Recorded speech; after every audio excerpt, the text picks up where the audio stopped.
Quiet, numbskulls, I'm broadcasting. Ben Sorensen's Real Country Interviews, bringing you the stars of country. It's Ben Sorensen here, and this is my Real Country Interview. And this is so exciting for me because I haven't seen this girl in so long, and there's so much less of her now.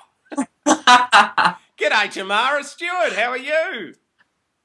I'm well, Ben. Thank you for having me. I'm very, very excited. And it has been. It's been a long time. It's been a long time. Because I love your music. Oh, thank you. I also love artists that grow, not only musically but also personally over the time that I know them. Mm-hmm. I find that just the most amazing thing, and for me, the most rewarding thing about sitting in my interviewer's chair and listening to everything and watching everything that happens. I just find that the most amazing and rewarding experience for me is to see such positive growth and such a metamorphosis of a soul. And you know, now that you're back, it's great. Oh, thank you so much. I really appreciate that. And it's been quite a journey, and it's amazing. You know, that's and I don't know if it's just in country music, but the fans' loyalty and the industry support, and it's just beautiful. It's nice to be back. I've still been kind of, I guess, you know, doing little bits and pieces in the process, but this time I'm, you know, back with a new album, and I feel like I'm back. Well, I'll back. I am back. I absolutely adore the new track that we'll talk about soon, but I'm more interested in what you've been doing in your time off. Because I was going through some of my photos, because we've just had muster, and it was, what was it? Would have been 4 years ago, maybe 3 or 4 years ago. I've got a photo of us backstage at the muster, back when I didn't have the bushy bits. And you're a little bit different too. I was a little bit different, but yeah, I think that would be, at least 3 years ago. But that was the first time I met you, and I remember that we were backstage in the backstage tent, and I'm like, "Who are you? How come I've never met you before? You're an interesting character." Not much has changed as far as that goes. But yeah, no, it was good. I remember meeting you. But yeah, it would be 3 years ago. And well, in that time, that was back when Love Laughter Lessons, the last record, just came out. So it's been too long. But between then, I was busy with, you know, Tangerine Sky, and that took up a lot more time and, you know, a lot more of my energy than maybe what people realise, because I'd written the song and produced the song and pulled it all together, and it was a fundraising you know, project for those that suffered from the Victorian bushfires, because I'm a Victorian at heart, born and raised, living in Sydney now. So I was busy doing that and promoting that, and writing for other artists' albums, and a few gigs around the place. But it kind of took this whole resurgence and this last journey that I've been on to really get the motor started and just get back on track. And I'm so excited. And I know it's so funny because it's like I've had 3 records, and with every record I say, oh, you know, this is the one. I'm really excited.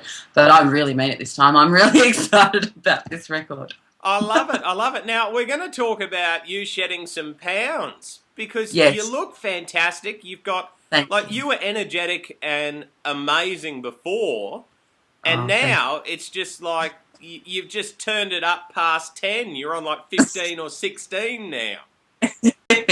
Yeah, well, I've gained a lot of weight, and I've always had to watch my weight, and I know I'm not alone in that, because I know that you know, lots of men and women do struggle with that. But I've always just had to keep an eye on it. But I was, you know, I'd gained quite a lot of weight, and just as you say, I've just lost just over 40 kilos, and wow, that really changes your perspective on life. That's amazing. That's half my weight 10 years ago.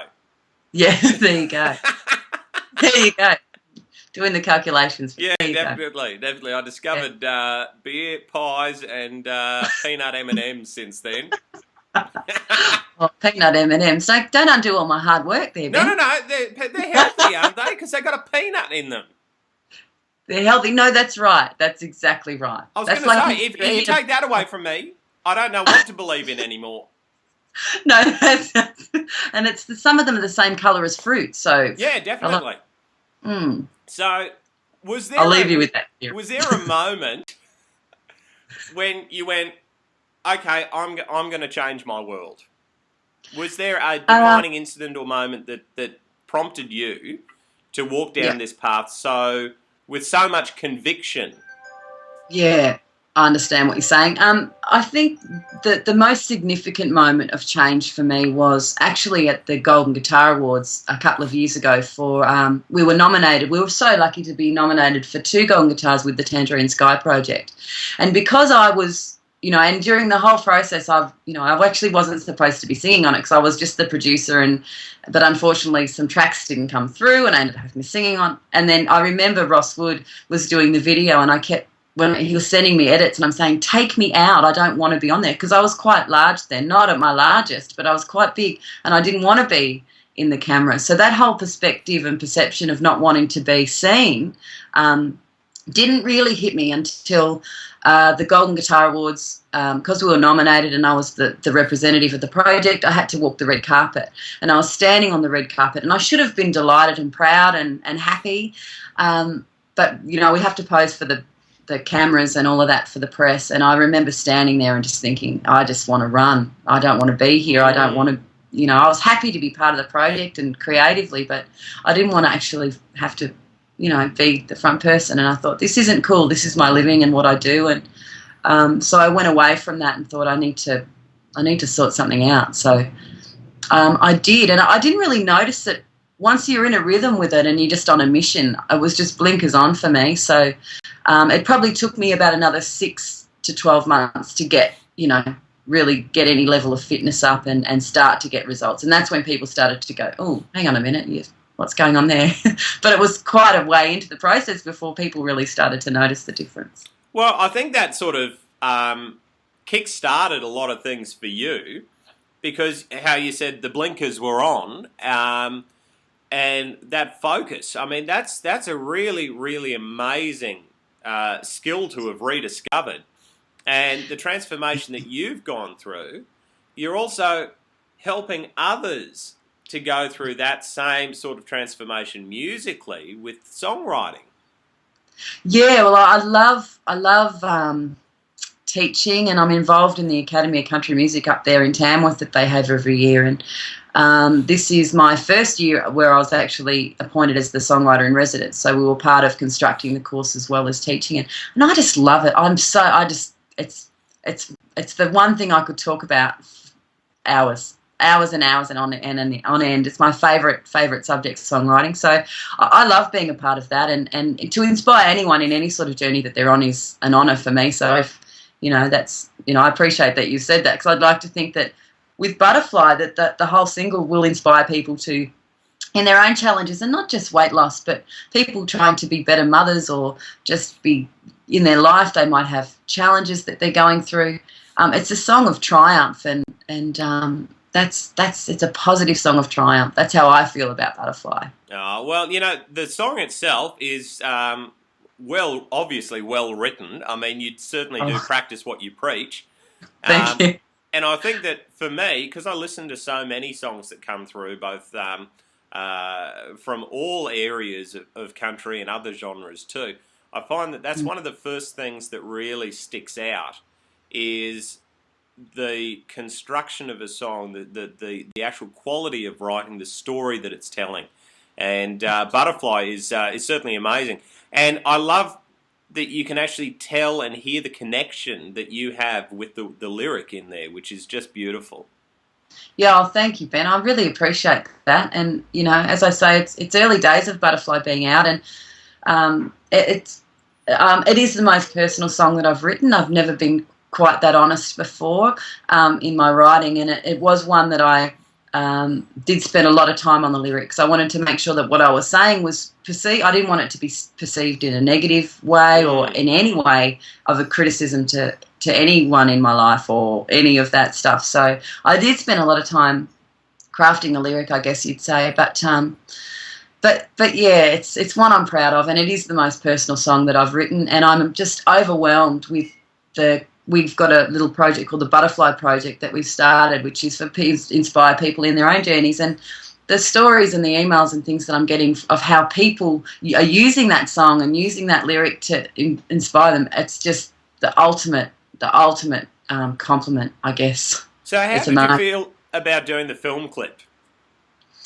Yeah, good, good. But once again, too, I mean, it was a little bit nerve-wracking because I wanted to make sure that it was all, all looking good and it was all positive. But it's just so exciting just to get out there and be performing it. And that really was the first real time I performed it for the film clip. And it's to sit there we were sitting obviously with the guitar and just playing it. And even in the moment while we were filming it, there were a couple of times when I had to kind of hold back a couple of tears because I was thinking about what I was singing and the fact that I was just about to sing this to everybody else. So it was a really big deal for me to get that out there and on the day. And Duncan Toombs produced the clip, and it's great. I can't wait till it gets out there. I'd love to know what people think. Well, they can always connect with you on Facebook and Twitter and all of those wonderful things.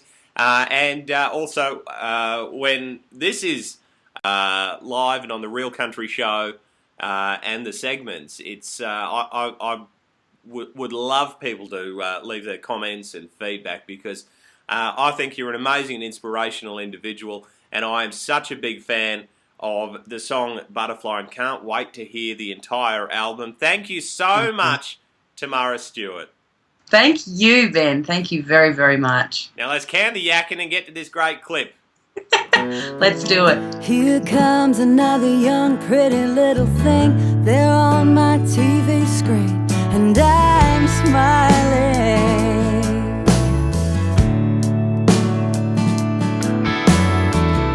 I stand as I am, arms open wide. All these years in my stride, now I'm flying. High and fast on well-worn wings, I wouldn't change a thing. I've been there, I've done that, and learned the hard way that some things you don't get back. I've learned to face a bigger sky. I've been right, I've been wrong, and learned the hard way to let go and move on, leave my cocoon behind. Butterfly, I starved myself half to death to fit in, and I filled my face with longing. Now I'm stronger. I've watched friends turn into enemies. Their whispers bored me to my knees, and now I'm stronger. I guess sometimes you have to fall to know your wings at all. I've been there, I've done that, and learned the hard way that some things you don't get back.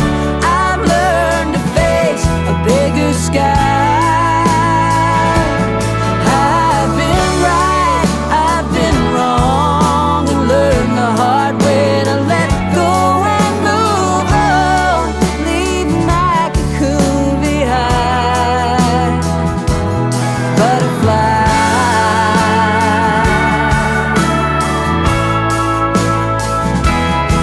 Can you hear me? Can you feel me? Are you free? Have you been there and done that? Have you learned the hard way? I'm never, never gonna go back. We learn to face the bigger sky. And I've been right, I've been wrong, and I learned the hard way to let go and move on, leave my cocoon behind. Who gonna let your color shine? Here comes another young, pretty little thing. They're on my TV screen, and I'm smiling. Another Ben Sorensen Real Country interview. Hear this interview and many more at www.realcountrymix.com.